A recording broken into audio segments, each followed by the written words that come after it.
Press Lord. परमेश्वर के यदि पवित्र नाम की स्तुति हो। जल्दी से जल्दी आने वाला प्रभु यीशु मसीह के पवित्र नाम में आप सबको मसीह वंदना देता हूँ। थोड़ी देर के मनन के लिए हम पहला थिस्सलुनी उसकी 4 अध्याय उसका 3 और 7वां वचन पढ़ेंगे।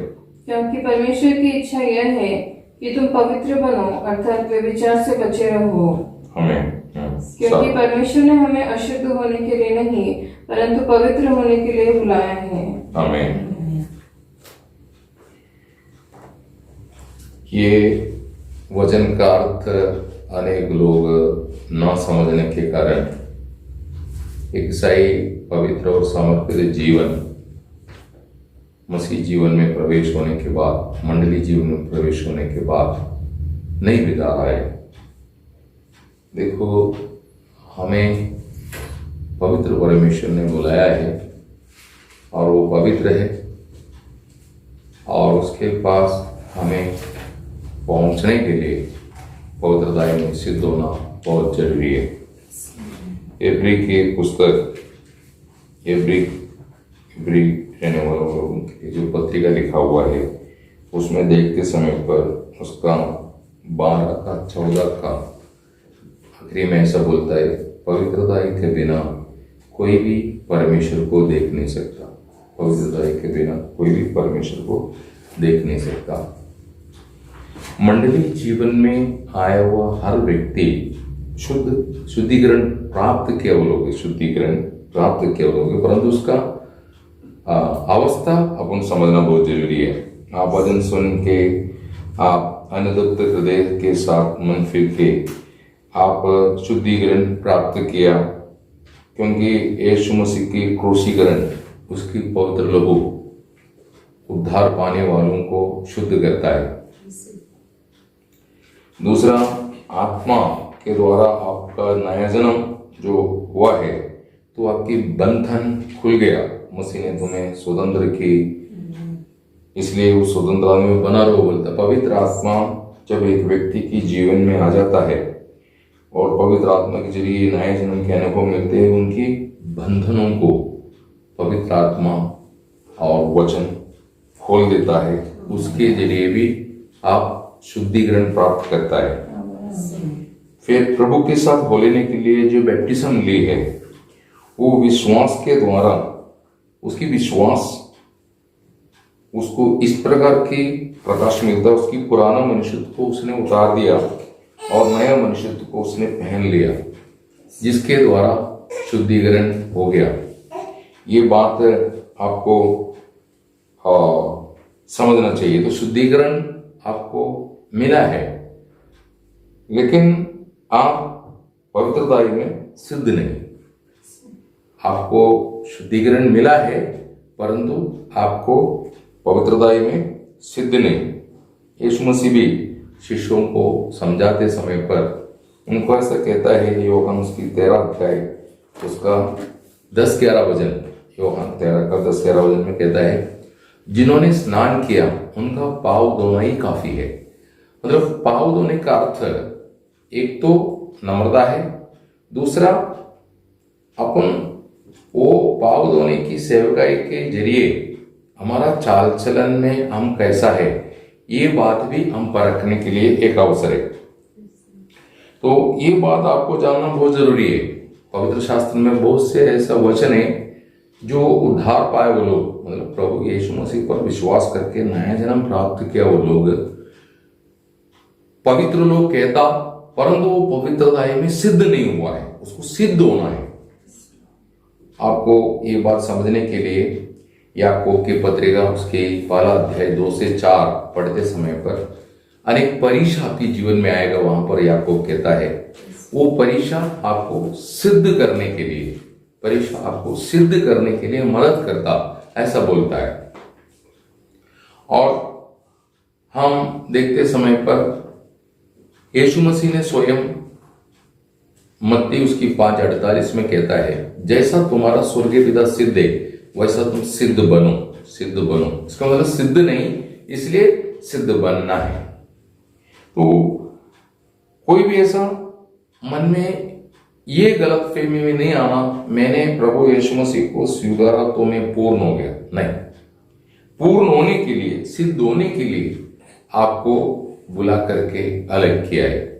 वही दूसरा तीमुथी 3:16-17 वचन, ये जो वचन आपको जो दी है, ये परमेश्वर का मनुष्य को सिद्ध करता बोलता है। परमेश्वर का मनुष्य को सिद्ध करता बोलता है ना। तो इसलिए आपको, आप पवित्र व्यक्ति बोला जाता है तो भी आप पवित्रता में सिद्ध नहीं, परिपूर्ण नहीं, सिद्ध होना ये प्रभु आपसे चाहता है। तो वो परमेश्वर की सिद्ध और परिपूर्ण इच्छा जान करके मुझे पवित्रता में सिद्ध होना, इस संकल्प से, इस समर्पण से अपन जीवन बिताना चाहिए। क्योंकि पौल थिस्सलुनीके मंडली को जो पत्रिका लिखते समय प्रायः बोलता है, पहला थिस्सलुनी उसकी 5 अध्याय उसका 23 और 24 वचन में कहता है, शांति का परमेश्वर तुम्हें पूर्ण रीति में शुद्ध करे, तुम्हारा आत्मा, प्राण और शरीर प्रभु यीशु मसीह की प्रकट होने पर निष्कलंक और निर्दोष होकर प्रकट होना है। और तुम्हें बुलाने वाला विश्वास योग्य सच्चा है, वो वैसा ही करेगा। उसमें आपका अनुमति की जरूरत नहीं, क्योंकि जिस उद्देश्य से प्रभु ने आपको बुलाया वो उद्देश्य आप में पूरा करने के लिए पूरा कार्य प्रभु करेगा ना। फिलिपियन उसका 1:6, हिंदी मराठी में 6 है, मलयालम में 4 है। वहां पर कहता है, जिसने तुम्हें भला काम आरंभ किया वो मसीह का दिन तक पूरा करेगा। तो एक बात आपको जानना बहुत जरूरी है कि ये सारा वचन हमें स्पष्ट करता है कि हम पवित्रता में सिद्ध नहीं, सिद्ध होना है। तो पुराना नियम का चरित्र में भी, पुराना नियम में इस्राएल की चरित्र में भी यदि हम देखता है तो उन लोग भी मिस्र की गुलामी से छुटकारा पाया तो लहू बहाया गया और उसके द्वारा उन लोग छुटकारा पाया। आप निर्गमन की पुस्तक 12 अध्याय 1 से 13 और उसका 28 और 37 वचन पढ़ते समय पर उनको वहां पर परमेश्वर ने एक व्यवस्था दिया था कि एक मेमने को तुम लेना और संध्या समय में उसकी वध करना और उसकी लहू निकाल करके तुम अपनी दरवाजे पर, उसकी चौखट पर लगाना है। और जिसकी दरवाजे के चौखट पर, दरवाजे पर मेमने की लहू दिखता है, वहां से मृत्यु का संहारक निकल चले जाएगा, वहां नहीं प्रवेश करेगा। तो उस प्रकार उन्होंने किया, जिस कारण मिस्र में हर जगह, हर घर में जानवर हो, मनुष्य हो, उसकी पहलौटा मारा गया। और गोशेन देश में रहने वाला इस्राएल का एक भी व्यक्ति पर किसी प्रकार का भी मौत या ऐसा कोई बाधा उनकी जीवन में कभी नहीं आया। ये बात हमको इन संभवों को पढ़ते समय पर दिखाई देता है। तो प्रभु उनको वहां से निकाला है तो एक मेमने की लहू वहां पर बहाया गया, जिसके द्वारा वो उस गुलामी से बाहर निकला है। उसके बाद फिर जो लाल सागर पार करना, वो एक बपटिस्म की छाया इस रीति में बताया गया। पहला कुरिन्थी 10 अध्याय 1 से 3। तो इस्राएल बपटिस्म लिया हुआ लोग हैं, उन्होंने वहां पर प्रभु का वचन में देखते समय पर उन्होंने मौसी के साथ हो लेने के लिए बपटिस्म लिया, ऐसा बोलता है, लाल सागर का जो पार करना। तो उनका छुटकारा के लिए लहू बहाया गया और वे लोग प्रभु की राहों में एक नया तरीके की जीवन या चाल चलने के लिए उन्होंने बैप्टिज्म भी लिया। तो भी परमेश्वर का वचन में ऐसा बताता है, लेवी उसकी 20 अध्याय 26 वचन, हाँ सब मेरे लिए पवित्र बन के रहना, क्योंकि यहोवा मैं पवित्र हूं, इसलिए आप मेरे लिए पवित्र बनते जाना या बन के जीवन बिताना। उसका अर्थ क्या है कि तुम्हारा पुराना चाल चलन को तुम छोड़ना पड़ेगा। तुम्हारा स्वभाव है, तुम्हारा कृति है, सोच विचार है, ये सब बदलना पड़ेगा। आप लेवी उसकी 18 अध्याय 1-2 वचन में जब हम देखते हैं, वहां पर प्रभु उनको व्यवस्था देता है कि जो देश तुम छोड़ के आया उधर की चाल मत चलना, और जो देश में तुमको लेके जाता हूं वहां कुछ जाति लोग रहते हैं, वो लोगों के चाल भी तुम अनुकरण नहीं करना। तुम्हारा परमेश्वर जो तुम्हें मिस्र से निकल ले आता है, उनकी व्यवस्था, उनकी नियमों को, उनकी आज्ञाओं को पालन करके जीवन बिताने के लिए तुम्हें अलग किया है। Praise the Lord. देखो, परमेश्वर ये लोगों को चुना क्यों? क्योंकि जातियों की चाल चलन से प्रभु घृणा करता था। उनकी चाल चलन प्रभु को बिल्कुल स्वीकार्य नहीं था। उनकी बात, उनकी चाल चलन से प्रभु बहुत मानसिक दुखी हो गया। आप लेवी उसकी 18 अध्याय उसकी 24 और 25 वचन पढ़ना। लेवी की पुस्तक उसकी 18 का 24 और 25 वचन।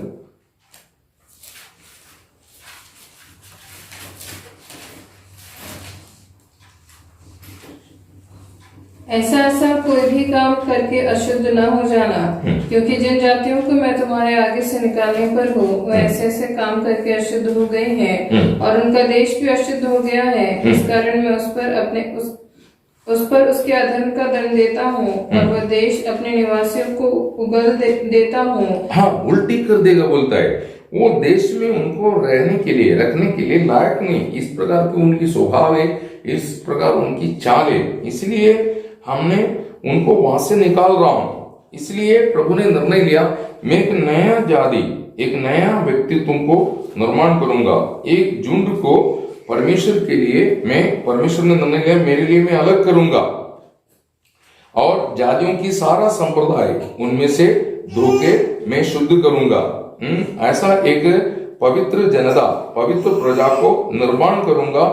ये था परमेश्वर का उद्देश्य, है ना। आप लेवी उसकी 20 अध्याय उसके 23 वचन पढ़िए। और जिस जाति के लोगों को मैं तुम्हारे आगे से निकालता हूँ, उनकी रीति रस्म पर न चलना, क्योंकि उन लोगों ने जो ये सब कुकर्म किए हैं, इसी कारण मुझे उनसे घृणा हो गई है। देखा, मतलब वो लोग कुकर्म करने के कारण मैं उनसे नफरत करता हूँ। तो परमेश्वर ने सही उद्देश्य से इसराइल को अलग किया था, और इसराइल पूर्ण रीति में परमेश्वर के लिए परमेश्वर का जन होकर के जीवन बिताने के लिए परमेश्वर ने उनको अलग किया। लेकिन इसराइल परमेश्वर की इस उद्देश्य में बना न रहते हुए उन्होंने अपनी चाल चलन से और उनके स्वभाव से परमेश्वर को क्रोध दिलाया। वो जाति की वही चाल उन लोग चला जो उनके बीच में रहते थे। उनसे अलग होकर के एक समर्पित जीवन बिताने में उन लोग असफल हो गया। इसलिए प्रभु ने उनको ताड़ना भी दी और कुछ समय के लिए अपनी प्लान से अलग कर दिया, क्योंकि उनको जो प्रभु ने बोला उस रीति में उन लोग जीवन बिताने के लिए तैयार नहीं हुआ। ये बात 1 कुरिन्थियों 10 अध्याय उसके 1 से लेके 5 तक जब पढ़ता है तो आपको ये बात समझ में आएगा कि इस्राएल का जीवन में पतन कैसे हुआ, उनको इतना नुकसान क्यों हुआ। वहां पर पवित्र आत्मा ये बात प्रभु के दास के द्वारा समझाया जा रहा है। आप पढ़िए। हे भाइयों, मैं नहीं चाहता कि तुम इस बात से अनजान रहो कि हमारे सब बाप दादे बादल के नीचे थे, और सबके सब समुद्र के बीच से पार हो गए, और सबने बादल में और समुद्र में मूसा का बपतिस्मा लिया, और सबने एक ही आत्मिक भोजन किया, और सबने एक ही आत्मिक जल पिया, क्योंकि वे उस आत्मिक चट्टान से पीते थे जो उनके साथ साथ चलती थी, और वह चट्टान मसीह था। परंतु परमेश्वर उनमें से बहुतों से प्रसन्न न हुआ, इसीलिए वे जंगल में ढेर हो गए। देखा, परमेश्वर उनमें से अधिक लोगों में प्रसन्न नहीं था। तो आज हम मसीह जीवन में हैं, हम ये बात ध्यान रखना है, मनुष्य को प्रसन्न होकर कुछ फायदा नहीं, प्रभु हम पर प्रसन्न है क्या, ये बात को अपन यकीन करना चाहिए, है ना। इसराइल के संबंध में कहते समय पर वहां पर रोम की पत्रिका उसकी 11 अध्याय, रोम उसकी 11 अध्याय उसकी 11-12 वचन पढ़िए। रोम उसकी 11 अध्याय 11-12 वचन।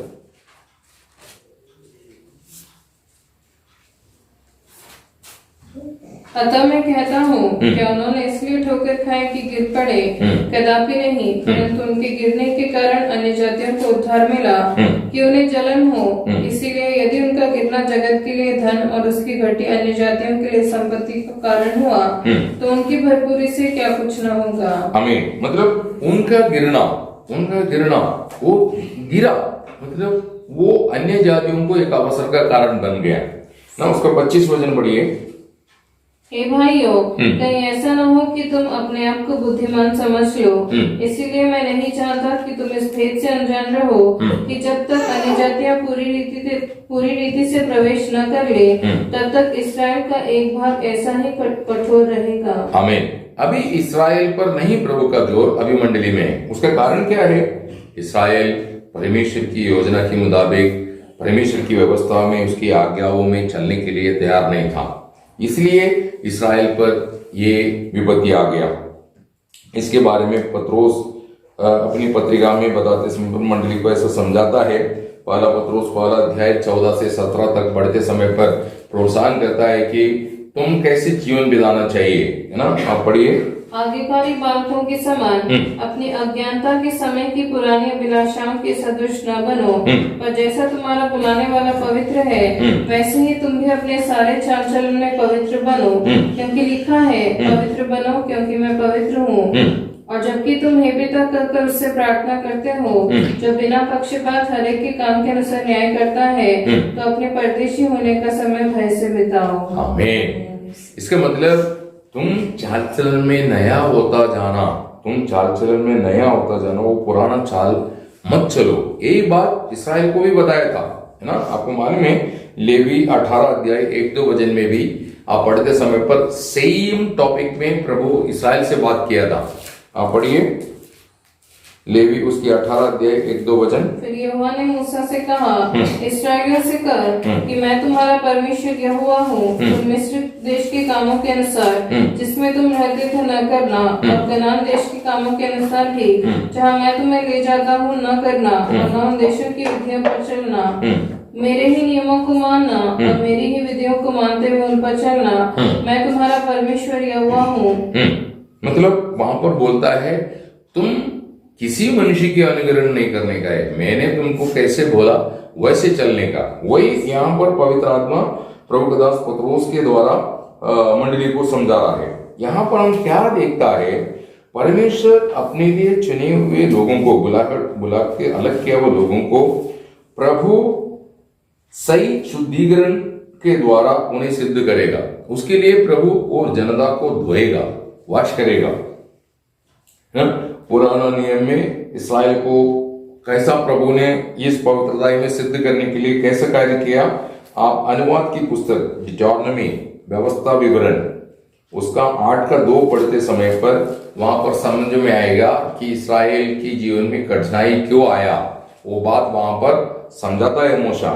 और स्मरण रख कि तेरा परमेश्वर यहोवा 39 वर्षों में तुझे सारे जंगल के मार्गों में से इसीलिए ले आया है कि वह तुझे नम्र बनाए और तेरी परीक्षा करके जान ले कि तेरे मन में क्या क्या है, और कि तू उसकी आज्ञाओं का पालन करेगा या नहीं। हाँ, मतलब उनको बदलने के लिए, उनको पूर्ण रीति में पवित्रता में सिद्ध करने के लिए प्रभु ने कार्य किया, है ना? यशायाह 48 उसका 10 वचन जब हम पढ़ता है, यशायाह की पुस्तक उसका 48 का 10 पढ़िए। देख मैं तुझे निर्मल तो किया, परंतु चांदी के समान नहीं। मैंने दुख की भट्टी में परख कर तुझे चुन लिया है। देखा, इसका मतलब मैंने तुमको पवित्र किया। कैसा? दुख की भट्टी में। तो इसराइल के जीवन में आया हुआ दुख, इसराइल के जीवन में आया हुआ कठिनाई, कष्ट सब उन्हें पवित्रीकरण में सिद्ध करने के लिए है। अगर वे लोग पवित्रीकरण में अगर सिद्ध था, तो फिर से शुद्धिकरण के लिए ये नियम या उनको बलिदान, यज्ञ, ये सब प्रभु उनको आज्ञा के तौर पर नहीं देता कि तुम पाप किया तो ऐसा प्रायश्चित करना चाहिए, ऐसा ऐसा बलिदान आपको करना पड़ेगा। ये सब आज्ञा क्यों दिया? क्योंकि उन लोग पवित्रता में सिद्ध नहीं है। उनसे गलती हो सकता, उनसे गिरावट हो सकता, उनमें कई प्रकार की गलत काम उन लोग कर सकता। अगर कर दिया तो उन लोग नाश नहीं होना, और उन लोग उससे पछतावा करके फिर से वो गलती ना करे और पवित्रता में सिद्ध हो जाए। जिस कारण प्रभु ने ये नियम और प्रायश्चित कैसे किया जाता है और यज्ञ कैसे देना चाहिए और उनको चलाने के लिए दासों को, भविष्यवक्ताओं को सब प्रभु ने प्रबंध करके दिया। तो वो उसकी जरूरत क्या था? उन लोग पवित्रता में सिद्ध नहीं था। उन्हें पवित्रता में सिद्ध करने के लिए और उनको शुद्ध करने के लिए ये सब कुछ प्रभु ने नियुक्त किया, परंतु उन लोगों को बात समझा नहीं, उन लोगों को वो बात समझा नहीं, उन लोग वो बातों को समझने में पराजय हो गया और विश्राम में प्रवेश नहीं हो पाया, विश्राम में उन लोगों को प्रवेश नहीं हो पाया। वैसा नए नियम का मंडली को भी सिद्ध करने के लिए प्रभु कई प्रबंध किया हुआ है। ये बात आपको समझ में आना चाहिए। मंडली जीवन में उनको ला करके सिद्ध करने के लिए प्रभु ने सारा प्रबंध की ना। मंडली जीवन, शिक्षण और सेवक, ये सब प्रभु ने उसी के लिए दिया है। आज अनेक लोगों को ये बात समझ में नहीं आ रहा है। आप प्रेरितों की चरित्र 2 अध्याय 47 वचन पढ़ते समय पर मंडली जीवन उनको क्यों दिया, वहां पर उसका कहता है। आप प्रेरितों की चरित्र 2 अध्याय 47 वचन पढ़िए।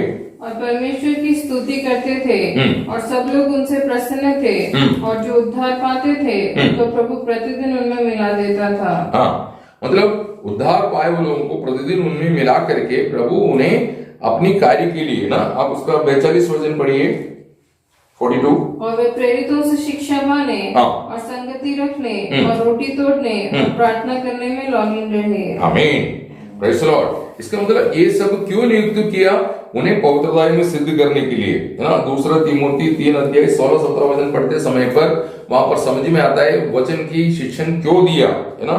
ये बात एफिशियन 5 अध्याय 26-27 वचन भी बताता है। और पहला थिस्सलुनी 5 अध्याय 23-24 थोड़ी देर पहले हमने पढ़ा था। तो आपको मालूम होना चाहिए, जब एफिसियों की पत्रिका 4 अध्याय 11 से 15 तक पढ़ते समय पर वहां पर सेवक लोग क्यों नियुक्त किया, उसके बारे में भी वहां पर विश्लेषण मिलता है। तो मंडली जीवन में प्रवेश करने वाला हर विश्वासी, उनकी जीवन में जो भी घटता है वो सब भलाई के लिए होगा, ऐसा वजन है। मंडली जीवन में आप आ गए ना, तो आपके जीवन में जो भी घटता है वो आपका भलाई के लिए। पुराना नियम में भी यही व्यवस्था था। यिर्मयाह 29:11 में कहता है कि मेरी जो भी संकल्प है, भावना है, वो तुम्हारा हित के लिए है, तुम्हारा भलाई के लिए है, ऐसा बोलता है। तो वो आपका शुद्धिकरण के लिए, परंतु आप इसका विरुद्ध में जाएगा, प्रभु का इस मनसा के आप विरुद्ध में जाएगा। आपकी जीवन में बहुत से वेदनाएं, परेशानियां बढ़ते जाएगा, क्योंकि प्रभु जिस भले उद्देश्य से आपको पवित्रीकरण में सिद्ध करने के लिए आपको इस कार्य आप में आरंभ करता है, तो आप वो विषय को ना समझ करके आप विरुद्ध में चले जाएगा। ये आपके लिए बहुत वेदनाजनक अनुभव होगा। ईयोब ऐसा कहता है, ईयोब 9:4 का दूसरा भाग में ऐसा लिखा है, हाँ हट करके ऐसा कौन है जो प्रभु से सजा नहीं पाया हो, है ना। ईयोब सब कुछ सहन किया। योग के बारे में कहता है याकूब 5:11 में, प्रभु का हर कार्य जो उसके लिए किया था प्रभु ने, सब उसने सहन की, जिसलिए वो दुप्पट आशीष की प्राप्त किया। योग 42:10 में ऐसा बोलता है। लेकिन इस्राएल क्या किया, हटीपना की, जिस कारण क्या हो गया, उनको सजा मिला। तो जो सहन करता वो आशीष पाएगा, ऐसा प्रभु का वचन कहता है। मत्ती 10:22 और 24:13 ये दोनों वचन कहता है, जो अंत तक सहता रहेगा उसका उद्धार होगा, ऐसा बोलता है। मतलब वही खराब विश्राम में प्रवेश हो सकेंगे, है ना। लेकिन इस्राएल को ये बात स्वीकार्य नहीं था, इसलिए उन्होंने परमेश्वर के विरुद्ध में बलवा की, तो उस रीति में उन लोग नाश हो गया। इब्री उसकी 3 अध्याय 18-19 कहता है। इसलिए परमेश्वर की कृपा आपको प्राप्त होना है। परमेश्वर किस पर कृपा करता है, परमेश्वर के अधीन जो होता है, उसके हाथ के तले जो बना रहता है। आप अगर आपकी जीवन में प्रभु अनुमति देने वाला कोई भी कार्य, वो परीक्षा हो, वो कष्ट हो, वो कोई आपकी सोच के साथ सम्मिलित नहीं हो पाता, ऐसा कुछ नियंत्रण क्यों ना हो, अगर आप उसको कबूल करेगा तो प्रभु की कृपा आपको मिलेंगे। आपकी जीवन में आए वो कठिनाई को बहुत आसानी से आप विजय प्राप्त करेगा। साथ साथ जब आप परीक्षा और ये कष्ट, ये सब बातें आप विजय पाता है, आपको विश्राम और मसीह जीवन में स्थिरता मिल जाएगा। परमेश्वर के साथ सच्चा शांति से, आनंद से रह सकेंगे। ये आनंद और शांति आपका बढ़ते जाएंगे। इसलिए प्रभु के लिए बुलाहट पाया हुआ आप ये मत सोचो मैं पूर्ण हो गया है, मैं अच्छा प्रार्थना कर सकता है, मैं अच्छा वजन बढ़ सकता है, नहीं तो मैं अच्छा प्रचार कर सकता है, मैं अच्छे भले काम कर सकता है। ये सब करने के कारण मैं सिद्ध हो गया, नहीं तो मैं कोई गलती नहीं करता है। तो ये सब सोच करके आप ये मत सोचो आप पूर्ण हो गया, नहीं। Praise the Lord. पौल तीसरा स्वर्ग तक उठाया गया एक व्यक्ति है, वो खुद कहता है मैं पूर्ण नहीं, मैं वो पूर्णता को हासिल करने के लिए, कौन सा, जो मसीह में, क्योंकि मसीह के अलावा पूर्ण कोई नहीं है। वो पूर्णता हासिल करने के लिए वो मसीह की राहों में स्थिरता से बढ़ रहा है। फिलिपियन उसकी 3 अध्याय 12-13 वचन। तो सबसे पहले आपका संकल्प छोड़ दो कि मैं पूर्ण हो गया है, अभी मुझे केवल प्रार्थना करके मैं विजय हो जाएगा, नहीं। आप ये समझना है अभी भी मुझ में बहुत सी कमी है, मुझे पूर्ण होना है, मुझे सिद्ध होने के लिए मेरे अंदर से कई कमियों को दूर करना है। और थिस्सलुनीके मंडली को पहला थिस्सलुनीके 5 उसका 21-22 में कहता है सब बातों को परखो, अच्छी बातों को थामा रहो, हर प्रकार की बुराई से बचे रहो। Praise the Lord. तो पौल खुद करता था, दूसरे कोई बात समझाते थे। हम भी यही कार्य करना है, प्रेज़ द लॉर्ड, कि आप पूर्ण नहीं, आप पूर्ण होने के लिए बुलाया गया। इस कारण वो पूर्णता जो मसीह में है वो सिद्धता को हासिल करने के लिए आपको पूर्ण रीति में स्थिरता से अच्छा दौड़ना है। दूसरी बात, आप संगतियों को दुर्लक्ष्य मत करना, क्योंकि संगति आपको सिद्ध करता है। इब्री उसकी 10 अध्याय 24-25 वचन। जैसे जैसे प्रभु का आगमन निकट हो रहा है, आप अधिक संगति करना चाहिए, प्रभु के साथ, आत्मा के साथ, मंडली के साथ। ये संगति पूर्ण रीति में आपको सिद्धता की ओर बढ़ाएगा। तीसरी बात, जागरूक होकर प्रार्थना करना चाहिए। लूक 21:36 प्रभु यीशु मसीह कहता है, आने वाला संभवों से बच निकलने के लिए और मनुष्य के पुत्र के सामने खड़ा रहने के लिए योग्य बनने के लिए तुम जागरूक होकर प्रार्थना करो, ऐसा बोलता है। Praise the Lord. चौथी बात, परमेश्वर की भय से जीवन बिताना। इब्री उसकी 4 अध्याय इसकी 1 वचन और 1 पत्रोस उसका 1 अध्याय 17 वचन कहता है कि हमको परमेश्वर का भय बोले तो उसको आदर करके, सम्मान करके अपन जीवन बिताना चाहिए। आज अनेक लोग इस विषय में समर्पित नहीं है, परमेश्वर का आदर सम्मान करने में। इसलिए मलाकी के द्वारा प्रभु ने बोला, संतान अपने पिता को और दास अपने स्वामी का इज्जत नहीं करना चाहिए क्या? अगर मैं परमेश्वर हूं, मैं तुम्हारा पिता हूं, तो मेरी प्रति वो रेस्पेक्ट, वो इज्जत किधर है? मतलब इस्राएल में वो नहीं था। ये बात देख करके प्रभु दुखी होकर उनके द्वारा बात कर रहा है। साहब आज की अवस्था है, क्योंकि अंत दिनों में कठिन समय आएगा। मनुष्य स्वार्थी, धनलोभी ये सब बन करके ये भक्ति की वेश तो धरेंगे, परंतु उसकी शक्ति को त्यागेंगे, ऐसा कहता है ना। 2 तीमोथी 3 अध्याय 1 से 5। ऐसा अवस्था है आज लोगों में, परमेश्वर का कोई भय नहीं। वो सोचता है मैं थोड़ा बाइबल पढ़ लेंगे, मैं थोड़ा फास्टिंग में रहेंगे और मैं कुछ लोगों को मदद करेंगे, नहीं तो मीठी मीठी बातें बोलेंगे, नहीं तो मैं किसी के साथ कोई झगड़ा नहीं करेंगे, तो मैं पवित्र हो गया, सिद्ध हो गया, ऐसा सोचे। नहीं, हम मसीह के जैसे बनने का है, उसके अनुरूप होने के लिए हमको बुलाया है। तो हम रोज परखना है मसीह कैसा है और मैं कैसा है, ये दोनों अपन रोज परखना है। Praise the Lord.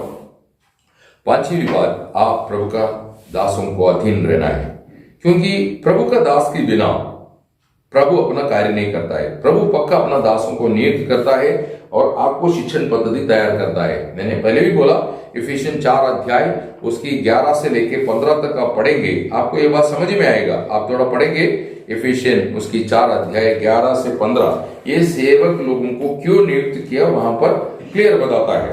उसने कुछ को प्रेरित नियुक्त करके और कुछ को भविष्यवक्ता नियुक्त करके और कुछ को सुसमाचार सुनाने वाले नियुक्त करके और कुछ को रखवाले और उपदेशक नियुक्त करके दे दिया, जिससे पवित्र लोग सिद्ध हो जाए और सेवा का काम किया जाए और मसीह की पवित्र लोग सिद्ध हो जाए, सेवा का काम किया जाए और मसीह की देह उन्नति पाए। 3 बात वहां पर बताता है।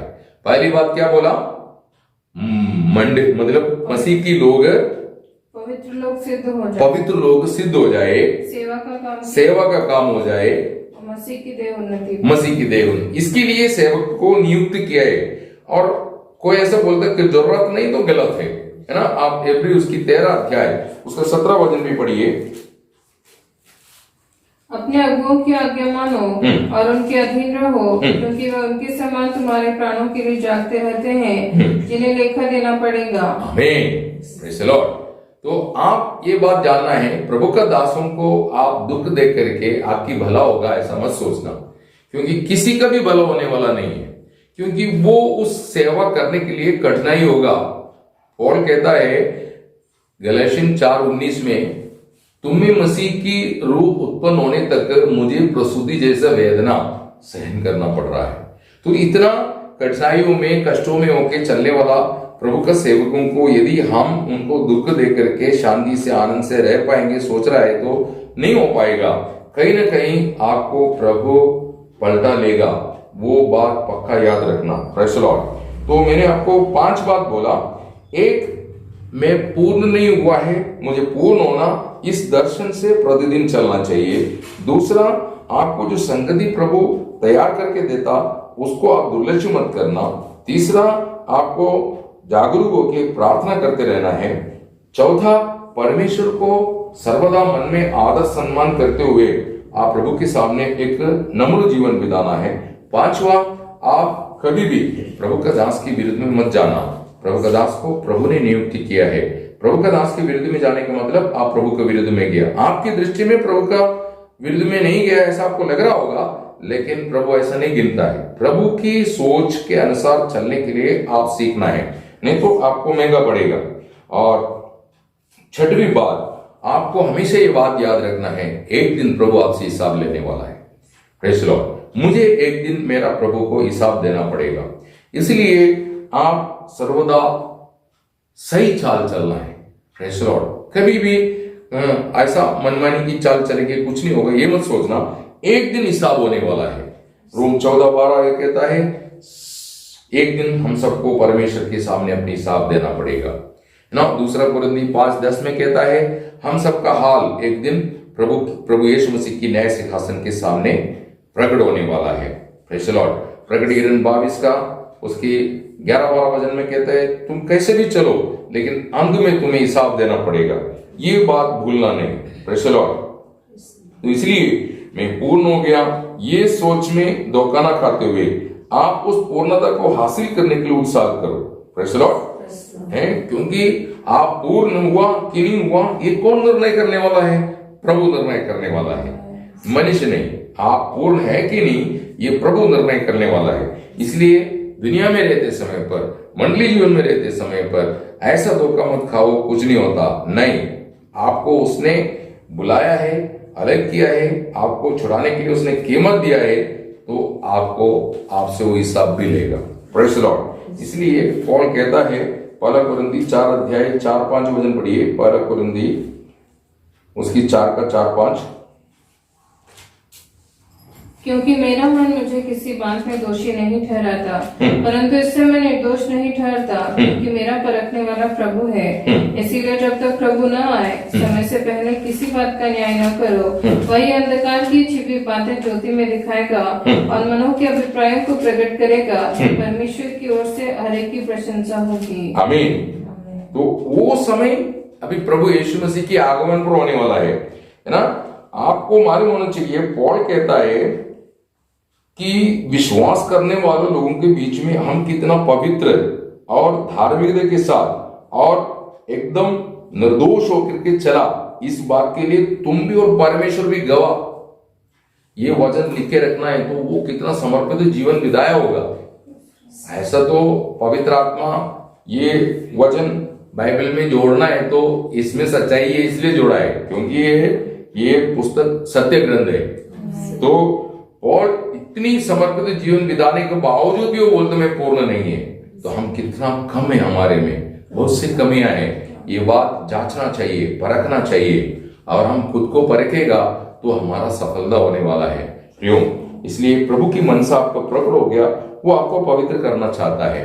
तो आपका पवित्र करने के लिए उसके हाथ में यदि आप समर्पण करेगा तो प्रभु आपको सही रीति में समझा करके आपकी जीवन की एक एक पहलू में कहां कहां गिरावट है ये आपको समझा देगा, सुधरने के लिए आपको मदद करेगा। प्रभु की पवित्र आत्मा का सामर्थ वचन के द्वारा, शिक्षण के द्वारा आप सिद्धताई की ओर बढ़ सकता है। नहीं, आप बुद्धि में आश्रय करेंगे और अपनी मनमानी की चाल चलेंगे, नुकसान एक दिन आपको होगा। वहां पर कोई आपका मदद करने वाला नहीं। Praise the Lord. अभी प्रभु आपका मददगार है, पवित्र आत्मा आपका मददगार है, वचन आपका मददगार है, प्रभु का सेवक आपका मददगार है, समय आपका साथ दे रहा है। तो इसको आप दुर्लक्ष्य करके आखिरी में आंसू बहाने का कारण ना हो, इसलिए परमेश्वर का भय में जीवन बिताओ। ऐसा इब्री उसकी 4 का पहला वचन पढ़िए। इब्री उसकी 4 का पहला वचन। इसीलिए जबकि उसके विश्राम में प्रवेश करने का प्रतिज्ञा अब तक है तो हमें डरना चाहिए, ऐसा न हो कि तुम में से कोई जन उससे वंचित रह जाए। आमीन। Praise the Lord. हम रोज ये परखना है कि इस्राएल का जीवन में ऐसा धोखा हुआ है तो मेरे जीवन में ऐसा धोखा नहीं होना चाहिए। इस्राएल को मेरे लिए दृष्टांत में रखा है। इस्राएल को समझ करके, इस्राएल के चरित्र को समझ करके मैं अपने जीवन को सुधार लूंगा। ये बात आप अगर सही निर्णय के साथ, सही दर्शन के साथ यदि आप जीवन बिताएगा तो विजय सुनिश्चित है। Praise the Lord. प्रभु आपको सहायता करेगा। इन वचनों के साथ प्रभु आप सबको भरपूर आशीष दे। आमीन।